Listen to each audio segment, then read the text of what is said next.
السلام علیکم ناظرین، میں ہوں اظہر فاروق اپنے یوٹیوب چینل کے ساتھ۔ اس چینل کو سبسکرائب کریں، لائک کریں، شیئر بھی کریں تاکہ آپ تک تازہ ترین خبریں پہنچتی رہیں۔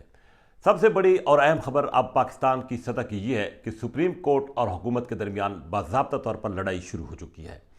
کے پی اور پنجاب میں انتخابات کے التوا کے حوالے سے سپریم کورٹ نے تفصیلی سماعت کے بعد بالآخر فیصلہ محفوظ کیا ہے۔ یہ فیصلہ کل آنے جا رہا ہے، لیکن دوسری طرف حکومت نے بھی اپنے تیاریاں جو ہیں وہ مکمل کر لی ہیں۔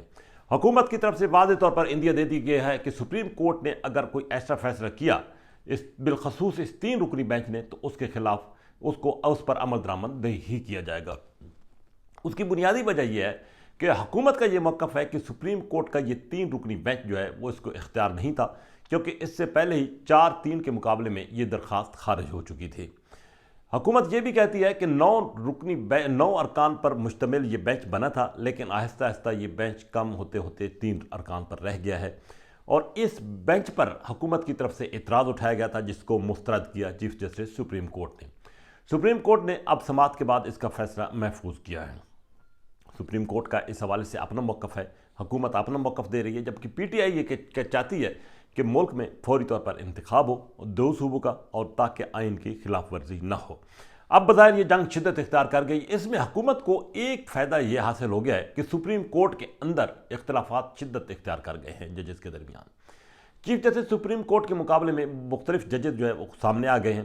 بالخصوص جسٹس قاضی فائز عیسیٰ نے 15 مارچ کو جو اپنا فیصلہ لکھا اور اس کو بعد میں جاری کیا، اس میں چیف جسٹس سپریم کورٹ کے 100 موٹو نوٹس کو انہوں نے اڑا کر رکھ دیا ہے۔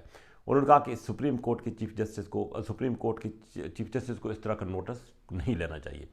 اس کے ساتھ ساتھ وہ 4 ججز جو کہ اس بینچ کا حصہ تھے، جو کہ الیکشن کیس کی سماعت کر رہا تھا، اس کے 4 ججز نے بھی 100 موٹو نوٹس کے خلاف فیصلہ دیا ہے اور اس کو مسترد کیا ہے، خارج کیا ہے۔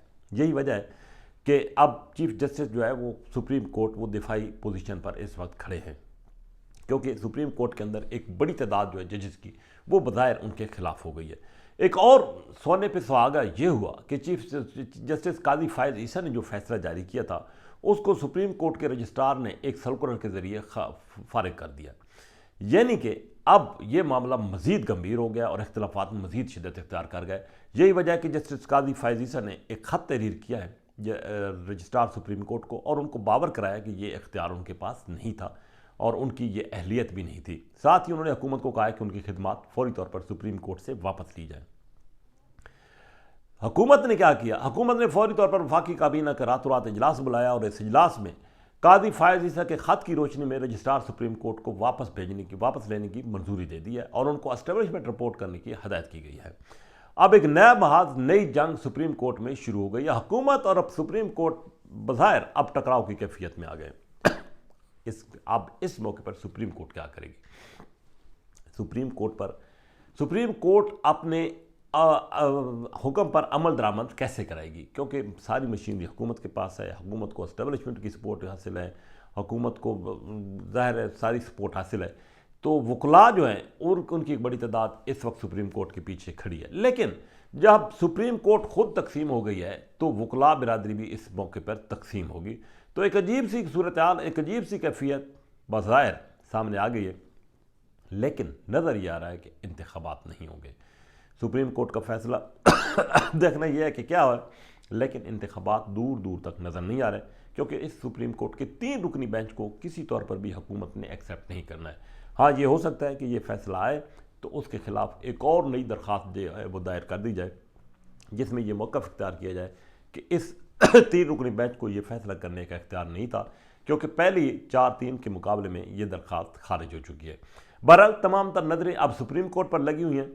حکومت بھی کھل کر میدان میں آ گئی ہے، نہ صرف کابینہ میں، پارلیمنٹ میں، بلکہ مختلف اجلاس میں، ہر فورم پر اب یہ لڑائی جو ہے وہ حکومت کی طرف سے بھی لڑی جا رہی ہے، سپریم کورٹ کی طرف سے بھی لڑی جا رہی ہے۔ آئین اور قانون کی وضاحتیں ہر کوئی اپنے اپنے انداز سے دے رہا ہے، لیکن بہرحال یہ جو صورتحال ہے ملک کے لیے کسی طور پر بھی خوشگوار نہیں ہے، اور اس کے منفی اثرات جو ہے وہ آنے والے دنوں میں پاکستان کی سیاست اور ملک پر بھی پڑیں گے۔ اسی کے ساتھ اجازت، اللہ حافظ۔